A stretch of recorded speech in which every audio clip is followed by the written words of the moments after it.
ఉన్నాయని చెప్పేసి అక్కడ సుబ్బనర్సయ్య దగ్గర ఒక టిప్పర్ పెట్టుకొని ఆయన దగ్గర పనిచేస్తూ ఈ మైన్లో బాగా ఆదాయం వస్తుందని చెప్పేసి ఆయన్ను మర్డర్ చేసినప్పటి నుంచి ఆ టేస్ట్ అనేది చూశాడు. ఒకరిని చేసేస్తే ఏ విధంగా ఆదాయం వస్తుందని. అక్కడి నుంచి పులివెందల్లో ఏ విధంగా 78లో ఆయన కొడుకు ఎమ్మెల్యే కావడము, ఆ కాన్స్టిట్యున్సీలో ఏ విధంగా ఆధిపత్యాన్ని చేసుకోవాలి. ఇప్పుడు కేశవ చాలా క్లుప్తంగా క్లియర్గా ఇప్పటికీ మీరు మీడియా అంతా కూడా ఒక్కసారి ఆ పార్నపల్లి విజిట్ చేయాలని కోరుతున్నారు. ఆ పార్నపల్లి అనేది బార్డర్, లాస్ట్ అనంతపురం జిల్లాకు బార్డర్ లాస్ట్ విలేజ్. దాని తర్వాత ఆ పక్క చిత్రావతి రివర్ ఉంది. చిత్రావతి రివర్ తర్వాత అనంతపురం జిల్లా. ఆ గ్రామంలో జరిగిన భయానక వాతావరణం ఇంకా కూడా మాకు అట్లే ఒక సినిమా చూపించినట్లు ఉంది. అందువల్ల పులివెందుల్లో ఈరోజు ఎన్ని హత్యా రాజకీయాలు ఏ విధంగా చేశారు. అసలు జగన్మోహన్ రెడ్డి ఎందుకు రాజారెడ్డిని హత్య చేయాల్సి వచ్చింది? అక్కడ అతను ఎంతోమందిని హత్య చేయించి రాజకీయ లబ్ధి కోసం వారి కసి తీర్చుకోవాలని చెప్పేసి ఆయన్ను అందరూ చూస్తూ ఉండగానే ఎక్కడో అడవిలో కాదు, ఎక్కడో కాదు, నడి రోడ్డులో ఆ రోజు ఆయన మీద బాంబులు వేసేసి ఎవరు చేసింది? విక్టిమ్స్, వాళ్ళ బాధితులు, వాళ్ళ చేతిలో చనిపోయిన బాధితులు ఆయన పైన చేశారు. దానిపైన జగన్మోహన్ రెడ్డి అప్పుడు కొంచెం వయసు వచ్చి 35-32 సంవత్సరాలు ఉంటాయి.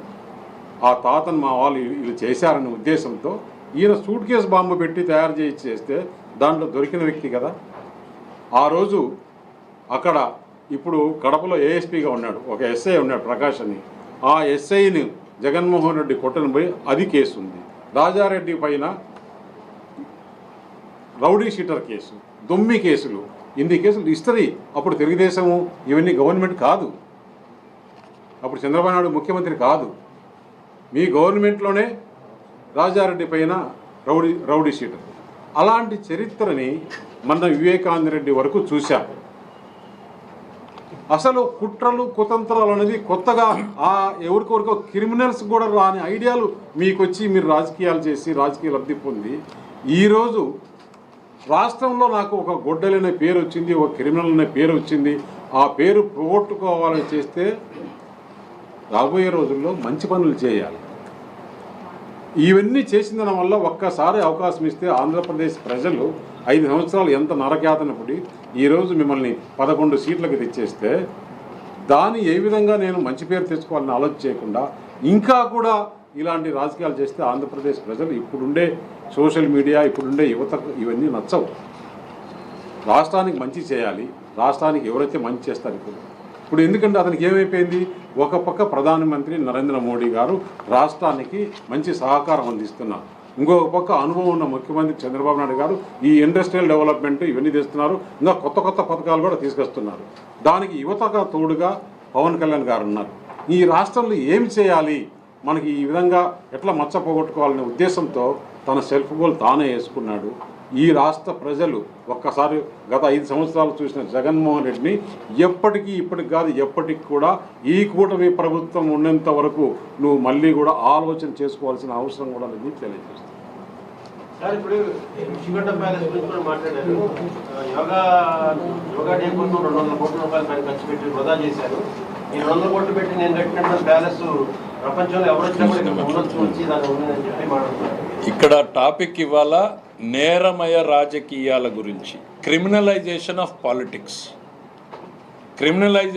పాలిటిక్స్ ఈ రాష్ట్రంలో ఎప్పుడు మొదలైంది, ఎలా మొదలైంది, భవిష్యత్ తరాలకు తెలియాల్సినటువంటి అవసరం ఉంది అనేటువంటిది డెఫినెట్గా మీరు అడిగిన దాని మీద చాలా డీటెయిల్గా ఇంకో రోజు డిస్కషన్ చేసుకుందాం. ఇవాళ నేరమయ రాజకీయాల మీద నిన్న జగన్మోహన్ రెడ్డి గారు మాట్లాడిన దాని మీద వీఆర్ హియర్. ఈ రాష్ట్రంలో భవిష్యత్ తరాలకి నిజాలు తెలియాల్సినటువంటి అవసరం ఉంది. గొడ్డలి పార్టీ అకృత్యాలను వెలుగులోకి తీసుకురావాల్సినటువంటి బాధ్యత అధికారంలో ఉన్నటువంటి మా మీద ఉంది. కాబట్టి చాలా కేటగారికల్గా దానికి సంబంధించి పూర్తి వివరాలని వేయాలి అనేటువంటి ఆలోచనలకు వచ్చాం. ఎందుకనంటే భవిష్యత్ తరాలకు నిజాలు తెలియకుండా పోతాయి. నిజమేనేమో స్వాతంత్ర సమరయోధులు అనుకునేటువంటి పరిస్థితులు రాకూడదు అనేటువంటి దానికి ప్రధాన లక్ష్యం. మీరు అడిగిన వాటి మీద తర్వాత ఇవాళ చాలా రమేష్ గారు చెప్పారు, రాజారెడ్డి గారి మర్డర్ వెనకాల ఎవరు చేశారు. అసలు అతనే క్లెయిమ్ చేశాడు కదా. పార్థసారథి రెడ్డి గారు ఎవరైతే ఉన్నారో ఆయన వచ్చే చెప్పుకున్నాడు కదా. నన్ను ఒక అడ్వకేట్ని కోర్టు నుంచి బయటకు వస్తూ ఉంటే ఎంత పాశవికంగా దాడి చేసి చచ్చిపోయాడు అనుకుని వదిలేసిపోతే భగవంతుడు నన్ను బతికిచ్చాడు, నా వర్గీయులు ఎవరో చేశారు. ఇప్పుడు ఆ రోజున్న ఫ్యాక్షన్ రాజకీయంలో ఒకటి ఎప్పుడు కూడా హిస్టరీలో ఒకటి ఉంది, those who live by sword die by sword అని. కత్తి పట్టుకున్నవాడు కత్తితోనే పోతాడు.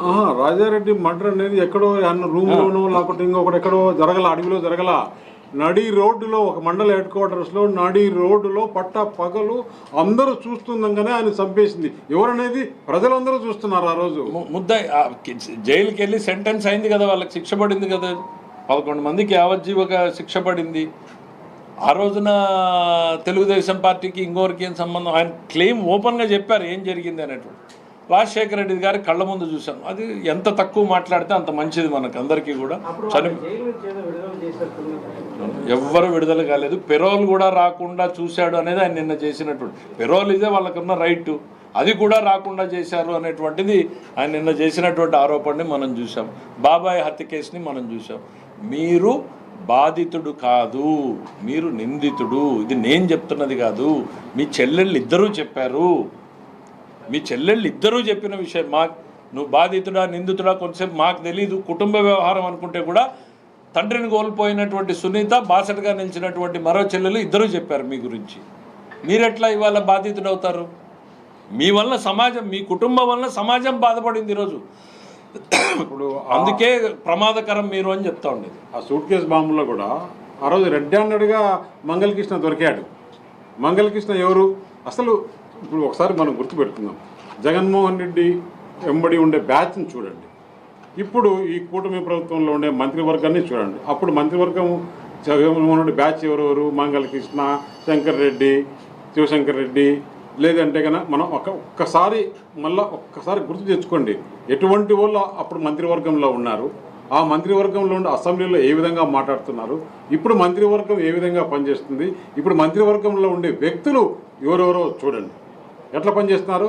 ప్రజలు అన్నీ కూడా బేరీ చేసుకుంటున్నారు. అంత సింపుల్గా లేదు. ఇప్పుడు ఏదో మామూలుగా టీవీలు పేపర్లే కాదు, సోషల్ మీడియా కూడా పవర్ఫుల్కి వచ్చినప్పుడు చిన్న విషయం, ఇప్పుడు ఇక్కడ నేను మాట్లాడుతుంటే ఇప్పుడు కొన్ని వందల మంది, కొన్ని వేల మంది, లక్షల మంది ఒక సెకండ్లో 2 సెకండ్లో చూసేసి వాళ్ళు బెరీ చేసుకుంటున్నారు. ఈయన మాట్లాడింది కరెక్టా కాదా, ఏది తప్పు ఏది అబద్ధము అనేది అందరికీ నాలెడ్జ్ వచ్చేసింది ఇప్పుడు. ఎందుకంటే నాలెడ్జ్ మన ఒకరి సొంతం కాదు, ఆ రోజులు పోయినాయి. అది జగన్మోహన్ రెడ్డి గుర్తుపెట్టుకోవాలి. సార్, నేరమైన రాజకీయాలు ఉన్నటువంటి పరిస్థితుల్లో బీజేపీ టీడీపీ ఇద్దరు ఉంటారు. బీజేపీ టీడీపీ అసలు నేరస్తులు ఫ్యాక్షనిస్టులు లేకోకుండా పార్టీని ఎలా రన్ చేస్తున్నారు? మీకు అంటే రాయలసీమ రాజకీయ